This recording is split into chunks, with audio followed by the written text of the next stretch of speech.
आज का हमारा टॉपिक है एडवांस टैक्स। देखिए एडवांस टैक्स का मतलब क्या है। गवर्नमेंट का कहना ये है कि आप इनकम कमाते हैं, ठीक है, और आपको पता भी है कि हमारा टैक्स बनेगा। तो जब आपको पता है कि मेरा टैक्स बनेगा, एट द ईयर एंड मुझे टैक्स का पेमेंट करना है, तो इंतजार किस बात का है। तो आपसे कहा जाता है कि आप क्यों असेसमेंट ईयर का वेट करते हैं, आप इसी साल अपना टैक्स पेमेंट कर दीजिए।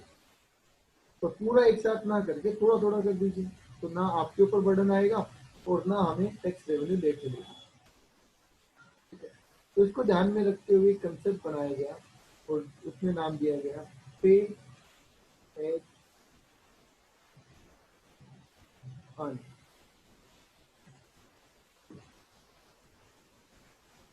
पे एज अर्न, जैसे कमाओ वैसे चुकाओ।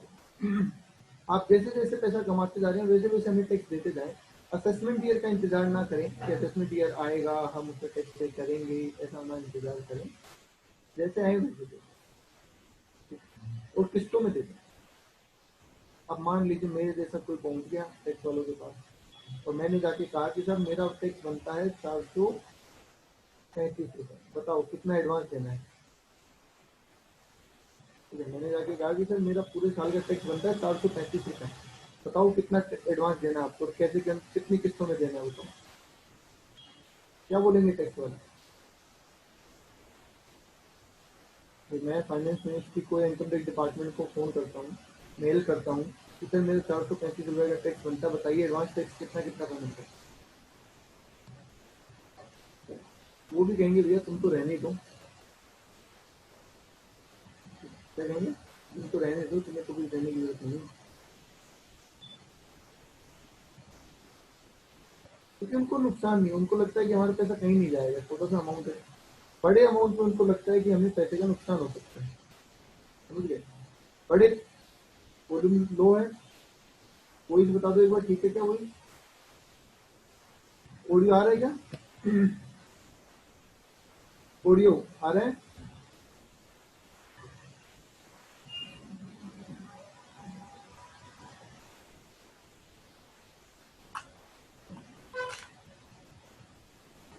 ऑडियो आ रहा है।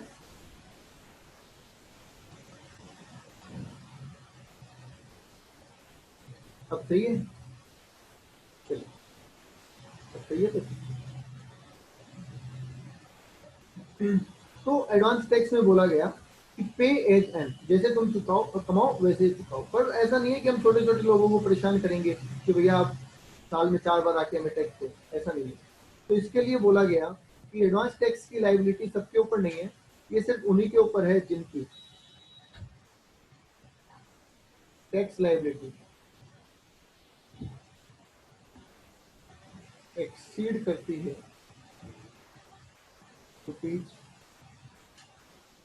₹10,000। सिर्फ वही लोग जिनकी टैक्स लाइबिलिटी 10,000 से ज़्यादा है उन्हीं को एडवांस टैक्स पे करने की ज़रूरत है। बाकी किसी को एडवांस टैक्स पे करने की ज़रूरत नहीं है। तो अगर मेरा 435 का टैक्स बनता है तो मैं एडवांस टैक्स देने के लिए लाइबल ही नहीं हूँ। ठीक है, अब यहाँ पे एक काम की बात बताता हूँ आपको। ठीक है, मान लीजिए अपन ने अभी असेसमेंट पढ़ा ना 2 दिन में, तो मेरी टोटल इनकम आ रही है, ये देखो ये आता है एग्जाम में क्वेश्चन, तो ध्यान से समझना। मेरी टोटल इनकम है 6 लाख रुपए as a individual mister X के रूप में। बताइए मेरा टैक्स कितना है। मेरी टोटल इनकम 6 लाख रुपए है, तो बताइए मेरा टैक्स कितना है।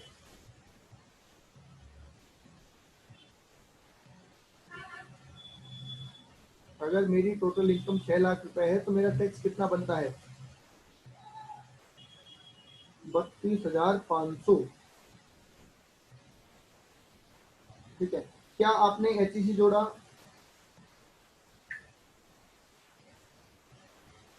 एचईसी जोड़ा या नहीं जोड़ा। अरे 14,500 कैसे आ रहा तुम्हारा। ठीक है, हाँ। तो पहले मुझे बताओ ये टैक्स लायबिलिटी हमें एचईसी जोड़ के देखनी है या बिना एचईसी के देखनी है।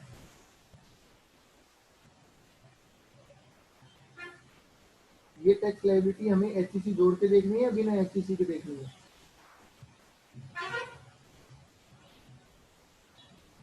कल हमने जब असेसमेंट पढ़ा था तो टैक्स लायबिलिटी वर्ड किसको दिया था, एचटीसी के बाद या पहले? टैक्स लायबिलिटी को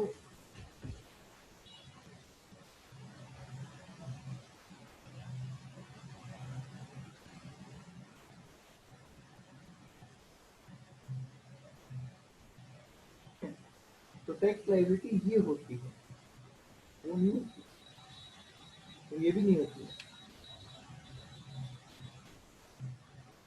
ऐसी बातें कर रहे हो बेटा, एचटीसी लगाने से पहले थोड़ी होगा। एचटीसी लगाने से पहले टोटल टैक्स कैसे आएगा आपको बताओ? लायबिलिटी का मतलब जो हमें देना है, तो एचटीसी से पहले देना है या बाद में देना है? बाद में तो देना है, समझ गए? तो बाद में तो देना होता है। लायबिलिटी का मतलब क्या होता है? अच्छा मुझे आप ये बात बताइए, आपको मुझे फीस देनी है, ठीक है, मैं कहता हूँ सर 50,000 फीस है प्लस जीएसटी है, 5% मान लीजिए, तो आपकी लायबिलिटी कितनी है, 50,000 या फिर 52,500? राइट की बात है, ये भी तो वही चीज है, यहाँ पे भी तो लायबिलिटी सारी जोड़ के आएगी ना। अच्छा, और मैं कहूँ कि आपने जब रजिस्ट्रेशन करवाया था तो उस पैसे में से 20,000 मुझे दे दिए थे, अब आपकी लायबिलिटी कितनी है?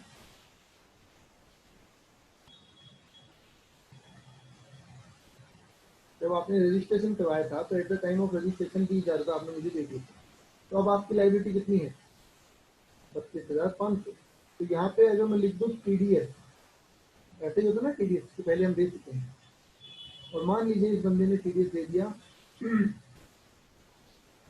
25,000 रुपये इसका टीडीएस कट गया, तो अभी इसका टैक्स कितना बनता है? 8,800। तो अब मुझे बताओ कि ये 10,000 की लिमिट हम इससे देखेंगे या इससे देखेंगे? बोलो, बस ये मेरा मेन क्वेश्चन है क्योंकि ये एग्जाम में आता है और बच्चे इसमें गलती करके आते हैं, क्योंकि वो रट के चले जाते हैं कि जब 10,000 के ऊपर लाइबिलिटी हुई तो हमें एडवांस टैक्स देना है, पर वो ये नहीं सोचते कि वो 10,000 कौन सा है, टैक्स बनता है वो या टीडीएस घटा के। बोलो, तो इस क्वेश्चन में 33,800 के अकॉर्डिंग देखें या 8,800 के अकॉर्डिंग देखें, ये मुझे जानना है।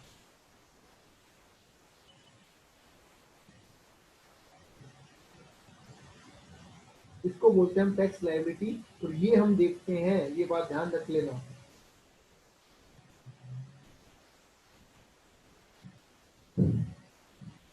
फाइनल में कोई ऐसा है जिसको आज ही पता चली ये बात?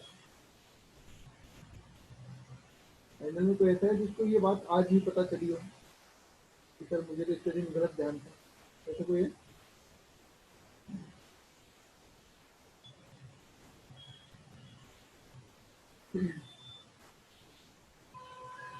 तो हमें ध्यान रखना है कि हमें टैक्स लायबिलिटी मतलब आफ्टर टीडीएस एंड टीसीएस देखना है।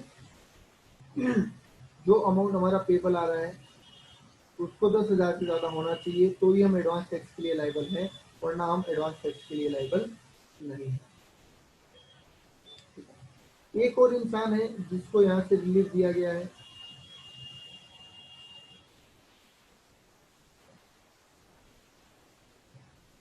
एक और इंसान है जिसको यहाँ पे रिलीफ दिया गया है, और वो है सीनियर सिटीजन।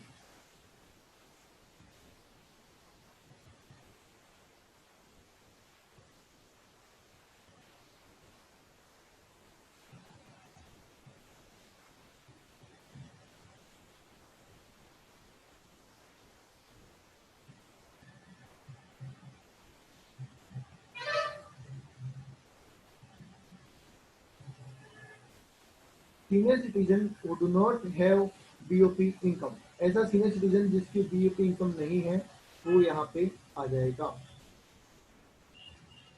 बोलिए, क्लियर है?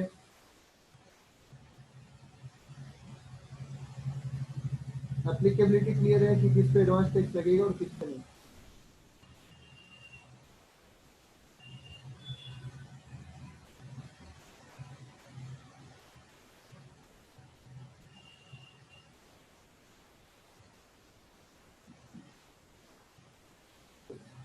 फिर चलते हैं कि कितना देना है, कैसे देना है, कब देना है। अगर डिस्कनेक्ट हो जाए तो दोबारा कनेक्ट कर लेना।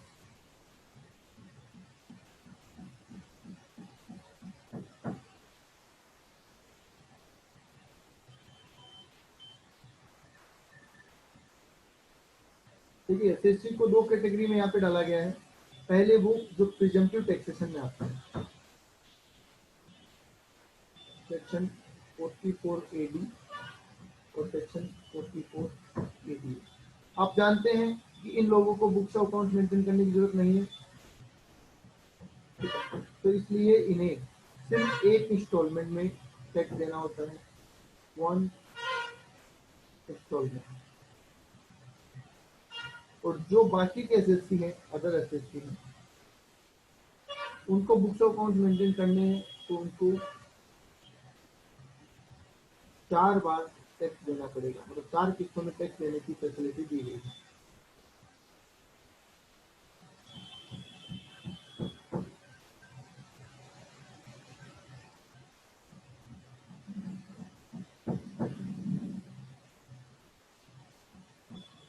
तो पहली किस्त कब देनी है वो लिख रहा हूं मैं। पहली किस्त देनी होती है 15 जून को, 15 जून। दूसरी 15 सितंबर, तीसरी 15 दिसंबर और चौथी 15 मार्च। यहाँ पे एक ही होती है तो वो 15 मार्च को होती है आखिरी की। ओके, और ये प्रीवियस ईयर की डेट है, क्योंकि एडवांस तभी कहलाएगा जब टैक्स प्रीवियस ईयर में पे। मैं आगे देता हूँ। Advance tax mean tax paid in previous year. कहने का मतलब अगर 31 मार्च तक भी आपने कोई टैक्स पेमेंट किया है तो वो एडवांस टैक्स ही कहलाएगा।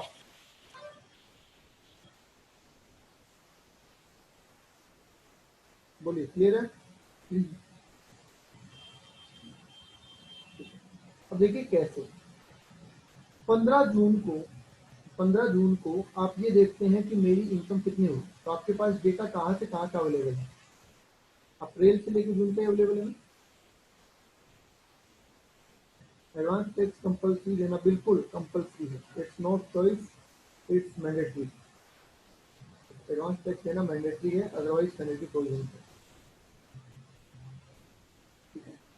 तो 15 जून को आपके पास जो डेटा अवेलेबल होगा वो कहाँ से कहाँ तक होगा? अप्रैल से लेकर 15 जून तक। मतलब ये तो आपको पता है कि अप्रैल से लेकर 15 जून तक मैंने क्या कमाया, पर फ्यूचर में 31 मार्च तक क्या कमाऊंगा ये तो नहीं पता। तो आपको क्या करना पड़ेगा? अनुमान लगाना पड़ेगा। Estimate income. आपको अपनी इनकम को एस्टिमेट करना होगा, ठीक है। इनकम एस्टिमेट करने के बाद आप इस पे टैक्स निकालेंगे, और जो भी टैक्स इसका बनेगा इस डेट से, उसका 15% आपको पहली किस्त में ड्यू होता है, और उतना अमाउंट आपको पहली किस्त में जमा करवा देंगे। तो ये बात समझ में आती है? ये बात समझ में आती है कि आपको एस्टिमेटेड इनकम निकालनी है 15 जून को पूरे साल की। आपको 15 जून को इस पूरे प्रीवियस ईयर में कितनी इनकम हो सकती है उसका अनुमान लगाना है। उस इनकम पे टैक्स लगाना है, कितना लगेगा, कितना बनता है, और उस टैक्स का 15% आपको पेमेंट कर देना है। चलिए अभी वाला एग्जांपल ले लेते हैं। अभी थोड़ी देर पहले हमने लिया था 6 लाख की हमने इनकम ली थी। 6 लाख पे टैक्स आ रहा था 33,800। कितना आ रहा था? 33,800 आ रहा था। ओके, मान लेते हैं वहां टीडीएस नहीं था, तो हमारा टैक्स कितना बन जाता?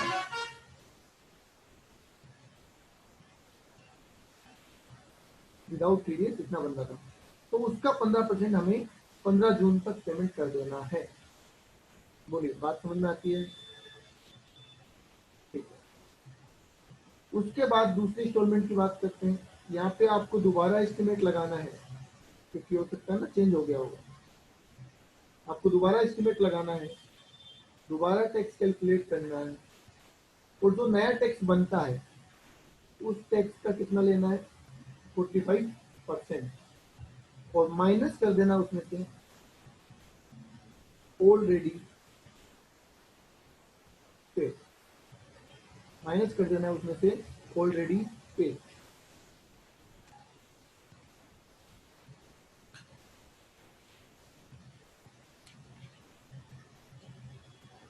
अगर मुझे एक बात बताओ, अगर मैं ऐसा लिखता तो क्या ये गलत होता?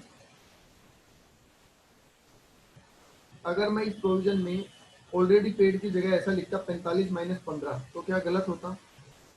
45 मुझे चाहिए, 15 सामने वाले ने पहली किस्त में चुका दिया होगा। अगर मैं ऐसा लिखता तो क्या गलत होता?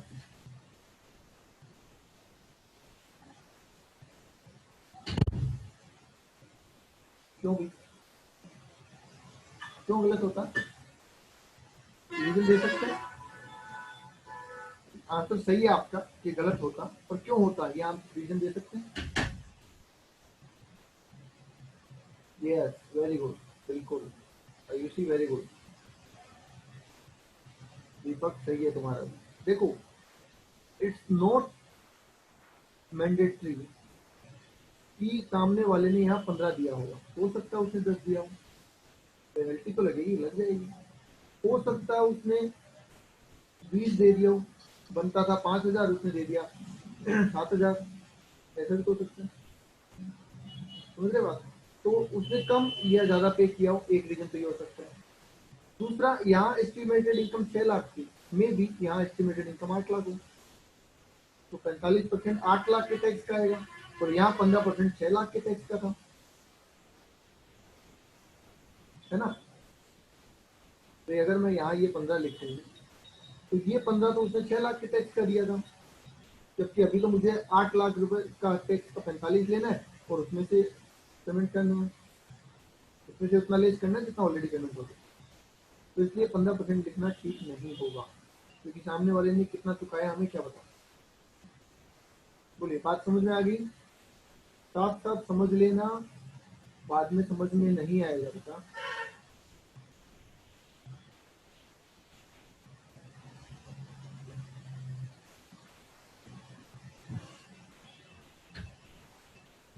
ठीक है, इसलिए हमारा ड्यू कितना होगा? हमारा ड्यू उतना होगा, हमारा ड्यू इतना होगा जितना हमारा 45% ड्यू होता है वो, और जितना पहले हम चुका चुके हैं वो, बता हुआ हमें 15 सितंबर को चुकाना है।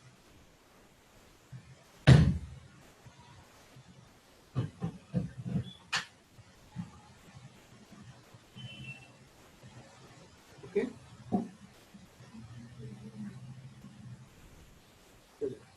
नेक्स्ट 15 दिसंबर को फिर से एस्टिमेशन करेंगे, एस्टिमेट इनकम निकालेंगे, फिर उस पर टैक्स निकालेंगे, फिर उस टैक्स का लेंगे 75%, और उसमें से भी कम कर देंगे ऑलरेडी।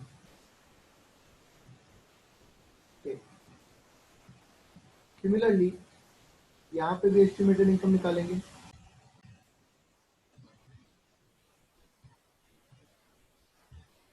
यहाँ पे भी उसका टैक्स निकालेंगे, और उस टैक्स का 100% माइनस ऑलरेडी पे। यहाँ तक कोई डाउट है तो बोलो। सारी इंस्टॉलमेंट का ड्यू अमाउंट बता दिया मैंने आपको, ड्यू कितना होता है, मैंने आपको ये बता दिया है कि ड्यू कितना होता है। ड्यू अमाउंट निकालने में कोई दिक्कत, मतलब आपको कोई बोले कि ड्यू अमाउंट निकाल के बताओ तो बता सकते हैं?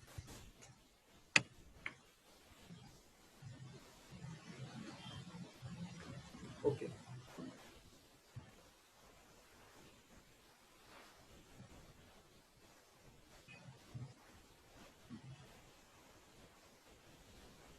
ओके। अच्छा, एक चीज मैं यहाँ पे अजम्पशन बताना चाहूंगा आपको, कि मान लीजिए क्वेश्चन में कुछ नहीं दे रखा कि पेमेंट हुआ नहीं हुआ, कुछ नहीं दे रखा, कि मान लीजिए क्वेश्चन में कुछ नहीं दे रखा रिगार्डिंग पेमेंट, तो आप क्या करेंगे? We assume that all installments are paid phone